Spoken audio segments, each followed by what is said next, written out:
Charles Blé Goudé, Alassane Ouattara est mon oncle. Ignorance ou manipulation? Décryptage. Au fil des jours qui passent, les Ivoiriens découvrent de plus en plus ahuris le vrai visage de certains hommes politiques qui jusque-là évoluaient masqués. Aucun être humain n'est parfait, mais quand un homme politique investit et s'investit dans l'ignorance et la malhonnêteté chronique, il convient de le stopper net, car il risque de commettre de graves dégâts dans les esprits, puis dans les corps même de ses compatriotes. Un homme politique ignorant et malhonnête est comme une bombe à retardement, un colis piégé placé au cœur d'une nation. C'est le cas du sieur Blé Goudé, qui vient de défrayer la chronique en se vautrant dans les mensonges attitrés de l'octogénaire super menteur Alassane Ouattara, son nouveau patron. Mais comme Chris Yapi vous l'avait dit, toutes les simagrées et les envolées lyriques de Blé Goudé ne m'intéressaient pas tant qu'il respectait la consigne que je lui avais donnée. La ligne rouge à ne pas franchir. Ne pas toucher à un seul cheveu de notre Woody national, le président Laurent Gbagbo. Chris Yapi vous a toujours dit que celui qui le frôle allait souffrir avec lui. Comme Blé Goudé ne comprend qu'à coup de cocota, eh bien, nous allons lui administrer force taloche bruyante jusqu'à ce que le nom de notre fétiche Laurent Gbagbo sorte de sa bouche pour toujours. Ayant choisi de renier père et mère pour obtenir la clémence et la pitance d'Alassane Ouattara, Charles Blé Goudé s'est aventuré dans un domaine qu'il ne maîtrise pas, l'intellect et la maîtrise des subtilités de la langue de Molière, la langue française. En effet, devenu la coqueluche des médias du despote des lagunes, qu'il prétendait combattre avec acharnement, Charles Blé Goudé vient de nous sortir une définition abracadabrantesque de la phrase « on a parlé fraternellement et amicalement » sur la base d'un mensonge, d'une manipulation et d'une confusion maladroitement entretenue entre deux expressions pourtant précises de la langue française. D'abord le mensonge. Il prétend que Laurent Gbagbo, sur le perron du palais présidentiel à Abidjan, aurait dit qu'Alassane Ouattara est son frère. Cela est faux. En réalité, le président Gbagbo a exactement dit qu'il avait parlé fraternellement et amicalement avec Alassane Ouattara. En doutez-vous? Réécoutez encore le président Gbagbo. Au président Alassane Ouattara, que je connais depuis longtemps, et on a parlé fraternellement, amicalement, et je suis très heureux de cette discussion que nous avons eue. Je suis très heureux parce qu'elle était très détendue et je suis fier de ça. Je suis fier de ça. J'ai souhaité que de temps en temps, on puisse avoir ce genre d'entretien qui détendent l'atmosphère dans le pays. Nulle part durant cette audience, Laurent Gbagbo ne dit que le sieur Ouattara est son frère. Quelqu'un qui est votre frère ne peut pas vous jeter en prison en 1992. Vous voulez dire que M. Gbagbo a été pris en flagrant délit de casse? Mais certainement, vous l'avez vu et plusieurs personnes l'ont vu, je crois, ce matin. Quels sont les autres leaders de l'opposition qui ont été arrêtés ce matin? Écoutez, il y a toute une série de personnes qui ont été arrêtées. Toute personne qui inciterait à la violence, qui voudrait perpétrer des actes de violence et de destruction, sera arrêtée, en tout cas sera interpellée. Et les procédures judiciaires seront mises en œuvre. Les diplomates occidentaux, ils ont quelques militaires, 5 militaires qui ont brûlé la voiture de M. Gbagbo. Qu'est-ce que vous pensez de ça? 5 militaires ont brûlé la voiture de M. Gbagbo. Vous y étiez présents, vous les avez vus? Je préfère avoir des preuves d'abord. Pour faire 4 coups d'État en octobre 2000, janvier 2001, septembre 2002 et en décembre 2010 jusqu'en avril 2011, comme l'a fait Alassane Ouattara. Et puis un jour, de 1989, Félix Houphouët-Boigny lui-même, dans le même esprit, amène ici, alors on ne peut pas le lui reprocher, un homme qui s'appelle Alassane Ouattara, que personne ne connaissait. Personne. Et pour des raisons que lui seul fait, subitement, il a décidé de devenir président de la République. C'est aussi simple. Et à partir de ce moment-là, ce pays n'a plus jamais retrouvé la paix. Jamais. Jamais. Alors, quand on rassemble tous nos problèmes d'un côté et qu'on prend Alassane de l'autre, dans la balance, qui pèse le plus? Alors, vous savez, il y a des natures dans la vie qui ne trompent pas. Un homme ne peut pas essayer de tuer un pays, de déstabiliser, promettre ouvertement qu'il va le rendre ingouvernable, promettre à ses habitants qu'ils n'auront jamais la paix sans être le diable, Makina Loka, Gourouza, sans être Péchegor. Il est le diable. Vous sous-estimez cette affaire. Alassane seul a créé les problèmes dans ce pays. Et on ne peut pas dire les choses par leur nom. Il n'y a rien d'autre entre les étrangers et nous. Il n'y a rien d'autre entre les Burkinabés et nous.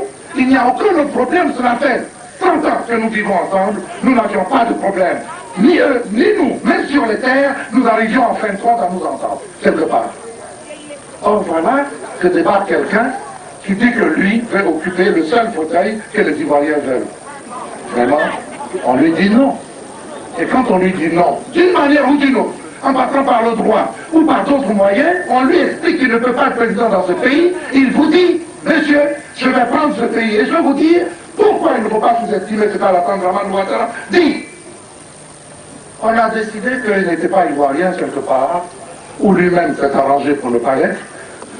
Et le résultat, oui, parce qu'il a eu trop de nationalité quelque part, voici le résultat que cela a donné. Quand on lui a fait ce reproche, en 1999, il a créé un coup d'État. Croyez-moi, c'est lui qui l'a fait. Je le lui ai dit à lui, où il est aujourd'hui et il m'entendra. Il m'entend ou il m'entendra. Il sait que je le lui ai dit. Que c'est lui qui a fait le coup d'État. Il n'a pas simplement, parce que comme il a des dehors, parce que le vernis craque dès qu'on appuie dessus, il a des dehors civilisés, il avait peur que l'opinion internationale le traite de putschiste. Alors il a mis des gens en avant en attendant des élections arrangées pour lui pour devenir président par la voie des urnes truquées. Voilà ce qu'il voulait. Mais c'est lui qui a fait le coup d'État de 1999. Et je l'ai dit.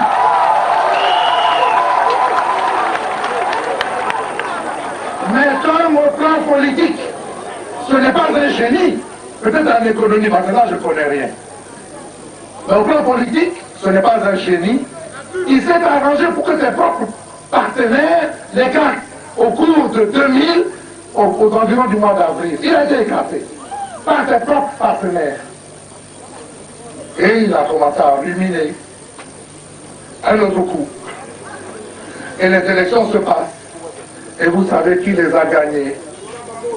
25 octobre, Laurent Gbagbo est élu. 26 octobre, passons les détails. 26 octobre, Alassane Dramane Ouattara met les enfants des gens dans la rue et il y a des morts. Mais ça ne lui suffit pas. Ça, c'est la deuxième étape. 99, 2000. Je passe décembre 2000. 4 et 5 décembre, passons. Les 7 et 8 janvier, Alassane Dramane Ouattara encore. Parce que dès qu'on cherche les coupables, on les trouve autour de lui. Toujours, mais pourquoi? Mais il nous a promis ça. Et nous ne devons pas nous étonner qu'il nous ait promis cela. On trouve les coupables autour de lui. Et donc Alassane Dramane Ouattara, les 7 et 8 janvier 2001, formant un coup, cela fait la 3e fois. 99, 2000, 7 et 8 janvier 2001. Mais en ce moment-là, observez bien ce qui se passe. En 2000, il met des enfants dans la rue, les mains nues. Le 7 et 8 janvier, les gens arrivent armés. Probablement des armes conventionnelles ordinaires. Ensuite, en 2002, il vient maintenant avec une armée. Elle vient de l'extérieur.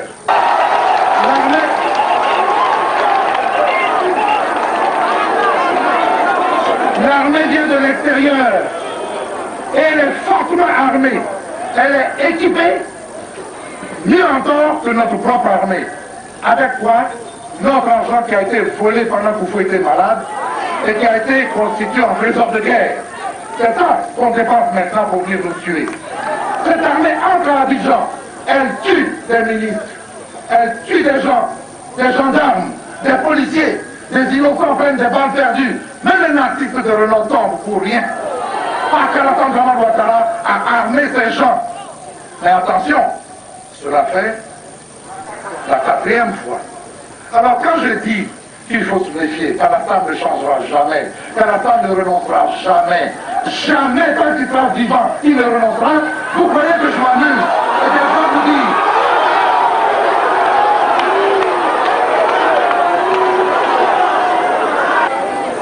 Je vais vous dire, ne vous y trompez pas, ni Babo Laurent, ni aucun de ses ministres, ni aucun président d'institution, ni aucun d'entre vous, jusqu'au dernier que je vois, ne doit douter d'une chose, c'est que la prochaine fois, Alassane va nous envoyer des avions et des missiles. Je vous assure, ne vous amusez pas, parce qu'il voudra prendre ce pays à tout prix, à tous les prix. S'il faudra tuer la moitié des Ivoiriens, il le fera pour régner sur l'autre moitié. Ne vous y amusez jamais. Cet homme est venu pour détruire ce pays. Je vous ai dit que c'est le diable. Quelqu'un qui est votre frère, même adoptif, ne peut pas se permettre de vous expédier manu militari en exil et vous laisser dans le froid de la prison de la CPI à Scheveningen pendant une décennie. Babo partira, des mesures en cours qui vont faire qu'il va tomber comme un fruit, pas mûr, mais un fruit pourri. C'est pourtant grâce au président Gbagbo qu'Alassane Ouattara a pu se présenter pour la toute première fois à une élection présidentielle en Côte d'Ivoire. Le face-à-face s'éternisait. Finalement, c'est sous la pression internationale et à l'initiative du président sud-africain Thabo Mbeki que les acteurs de la crise ivoirienne s'étaient engagés à régler leurs comptes pacifiquement en promettant de s'en remettre au verdict des urnes. Uniquement pour l'élection présidentielle d'octobre 2005, conformément à la lettre du médiateur sud-africain, les candidats présentés par les partis politiques signataires de l'accord de Marcoussis sont éligibles. En conséquence, M. Alassane Dramane Ouattara peut, s'il le désire, présenter sa candidature à l'élection présidentielle d'octobre 2005. Quelqu'un qui est votre frère, même adoptif, ne peut pas détenir des militaires loyaux qui ont simplement défendu les institutions de la République de 2000 à 2011 contre les manigances criminelles du même Alassane Ouattara.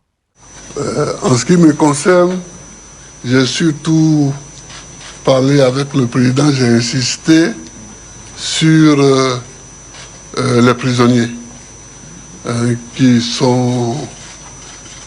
qui ont été arrêtés au moment de la crise de 2010-2011 et qui sont encore en prison. Alors j'ai dit au président, et vous serez d'accord avec moi, que j'étais leur chef de file. Et moi je suis dehors aujourd'hui. Et ils sont en prison. Et j'aimerais que le président fasse tout ce qu'il peut pour les libérer. Et le président a les moyens, mais c'est lui qui juge l'opportunité et des moyens et des moments pour ces libérations. Donc, j'ai insisté sur ça.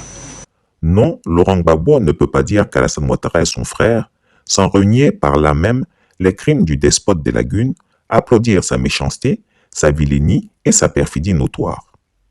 Ensuite, Blé Goudé souffre vraiment d'incongruité intellectuelle. Gbagbo est resté une brute de coffret. Alors, Créciapi ne peut s'étonner que ce Blé Goudé ait tenté de voler une licence d'université, qu'il ait été pris la main dans le sac de la fraude au diplôme et qu'il ait bien souvent fait rédiger de pseudo-masters pour se gargariser d'un niveau qu'il n'a pas. Voici deux expressions que le manant de Zadig Gbagbo veut confondre: se parler fraternellement et être frère. Quand le poisson sort de l'eau, qui vous dit que le caïman a mal à la tête, il faut croire. Je vous le conjure. Prenons rigoureusement la première expression, se parler fraternellement. Allez le dire à Blé Goudé, qu'il ignore peut-être que cette phrase signifie dialoguer sans animosité, sans éclat de voix, sans colère, et faire entendre son point de vue tout en écoutant réciproquement le point de vue de son interlocuteur. Donnons des exemples que ces partisans qui veulent inventer un nouveau dictionnaire se taisent de honte. Vladimir Poutine et Macky Sall peuvent se parler fraternellement, mais cela ne veut pas dire qu'ils sont frères. Le pape de Rome et l'ayatollah d'Iran peuvent se parler fraternellement, mais cela ne signifie pas qu'ils sont frères. Thomas Sankara et François Mitterrand pouvaient se parler fraternellement, mais cela ne signifiait surtout pas qu'ils étaient frères. En disant sur le perron du palais présidentiel qu'Alassane Ouattara et lui s'étaient parlé fraternellement, le président Gbagbo ne voulait que souligner la forme de l'entretien, l'effort d'écoute et le respect mutuel qui avait régné pendant l'audience précise dont les deux hommes sortaient. Je vous le répète encore, pour réclamer l'aile du poulet, il faut être là où on découpe le poulet. Prenons rigoureusement la seconde expression, être frère. C'est se sentir lié pour la vie, soit par les liens du sang, soit par ceux du combat politique ou de la quête spirituelle avec un autre humain. Il existe donc une fraternité de sang, une fraternité de lutte et une fraternité spirituelle. Nos frères et sœurs sont d'abord nos consanguins. Nos camarades de lutte deviennent par la force unificatrice du combat pour la même cause des compagnons de vie, des frères d'adoption. Enfin, nos coreligionnaires, nos compagnons d'initiation et de quête spirituelle sont aussi nos frères, mais cette fois-ci autour de la même quête de perfectionnement de l'âme humaine au service du divin. Alors, demandons sérieusement aux malapprenants de Blé Goudé si l'une de ces trois définitions de la fraternité permettrait-elle de rapprocher Alassane Ouattara et Laurent Gbagbo comme étant des frères? Biologiquement, non, puisque Laurent Gbagbo, fils de Paul Koudou et de Marguerite Gado, est un bété de Mama en Côte d'Ivoire, alors qu'Alassane Ouattara, fils du vieux Dramane Ouattara et de sa mère inavouée, sont de Sindou en Haute-Volta, l'actuel Burkina Faso. Je voudrais être clair là-dessus. Pour nous, jeunes gens ivoiriens, il n'y a aucun doute sur la nationalité d'Alassane Ouattara. C'est un Burkinabé pur sang. Il n'existe aucune fraternité politique entre ces deux hommes. Leurs chemins se sont décroisés depuis l'échec de leur compagnonnage politique dans le Front républicain en 1995. Il n'y a plus jamais eu l'ombre d'une vision politique commune entre les deux hommes depuis lors. Pas de fraternité politique donc. Moi, je ne suis pas content. Hein? Moi, je suis pas content. Et quand j'en parle, on dit, mais pourquoi il dit ça? Aujourd'hui, on a un petit intelligent, on va se coller à l'autre, on appelle ça alliance. Demain, on n'est pas content parce qu'on n'a pas eu la bonne partie de la viande, on n'est pas élu. Ça, c'est quoi ça? La Côte d'Ivoire n'a pas besoin d'une telle classe politique. Nous, on a besoin des hommes de valeur, qui ont des principes. Mais enfin, Laurent Gbagbo et Alassane Dramane Ouattara ont-ils le même Dieu? Sont-ils des frères spirituels? Je demande à Blé Goudé de nous dire dans quel cadre le bourreau et la victime peuvent avoir le même Dieu. Le Dieu du super menteur, c'est Lucifer. Celui du président Gbagbo, c'est l'éternel vivant. Donc, si ni biologiquement, ni politiquement, ni spirituellement, Alassane Ouattara et Laurent Gbagbo ne sont point des frères, où ce sacripant de Blé Goudé est-il allé chercher sa théorie fumeuse? Coca-Cola n'a jamais donné sa formule chimique à Pepsi-Cola. Vous gardez votre formule pour vous? Oh oui. Selon Charlie, le matelassier, comme l'appellent certains Ivoiriens, si Laurent Gbagbo et Alassane Ouattara sont des frères, et comme le président Gbagbo est son père, alors le prince des ténèbres est son oncle. Que le président Gbagbo est allé voir le président Ouattara à la présidence de la République. Il a prononcé deux phrases, deux mots-clés. Les gens n'ont pas entendu. Il a dit, je suis venu voir mon frère. Je pèse des mots. Le président Ouattara ne l'a pas rejeté. Il a dit, oui, le président Laurent Gbagbo est aussi mon frère. Ah, M. Derasouba, le président Gbagbo est mon père. Il dit que le président Ouattara est son frère. Mais le frère de mon père, c'est mon oncle. Si le président Ouattara est le frère du président Laurent Gbagbo, c'est que le président Ouattara est mon oncle. Telle est la logique superficielle d'un corrompu, flatteur des masses et manipulateur des plus naïfs d'entre nous, qui l'écoutent encore et que nous devrons délivrer. Écoutez-moi bien. Biologiquement, il n'y a pas de lien de consanguinité entre le président Gbagbo et Charles Blé Goudé. Mais enfin, est-ce que Laurent Gbagbo lui-même, notre président de cœur, est le père politique et spirituel de Blé Goudé? J'en doute. Tu ne peux pas négocier de nuit avec le pire ennemi de ton père et mériter encore le nom de fils de celui-ci. Tu ne peux pas devenir un chantre de l'idéologie ouattarienne en Côte d'Ivoire et venir nous dire que tu es encore le fils politique de Laurent Gbagbo. Tu ne peux pas recevoir en tas des liasses de billets de banque d'Alassane Ouattara et te revendiquer de l'affiliation du père Laurent Gbagbo. Tu ne peux pas maintenir ton propre parti politique, le COGEP, en Côte d'Ivoire et dire que tu es le fils politique du président du PPACI avec lequel tu rivalises et qu'Alassane Ouattara en réalité te charge de détruire. Voyez-vous, Blé Goudé a atteint le comble de l'indignité. Il veut se comparer en permanence à notre Woody, alors que Laurent Gbagbo n'est pas son camarade. Ancien président de la République, il a des droits spéciaux liés à son rang.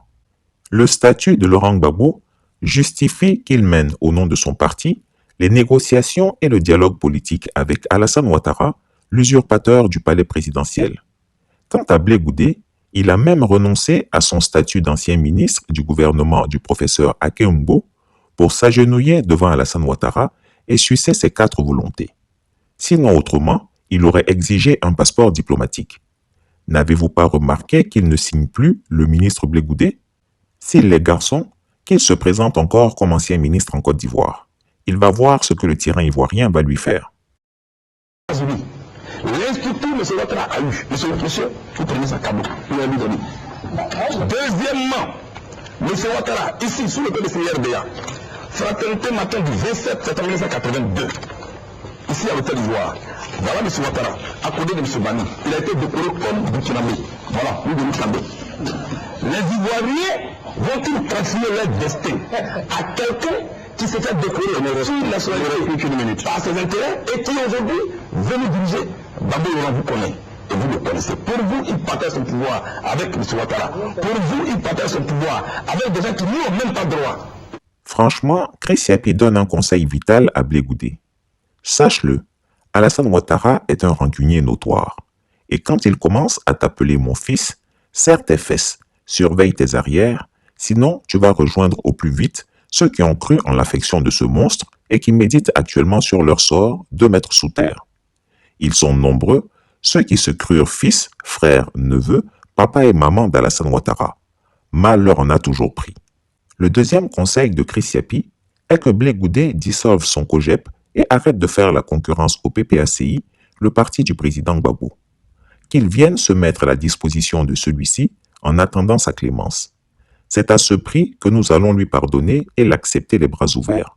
La balle est donc dans son camp. Qui aime bien, châtie bien. Présente à nous. Ou alors on recule et on baisse les bras, ou nous acceptons d'embrasser les difficultés et demain on sera heureux d'avoir participé à cette révolution. Chris Yapi ne ment pas. Retrouvez Chris Yapi sur son nouveau compte Twitter, ses 2 chaînes YouTube, sa chaîne Dailymotion, Instagram et Mediapart.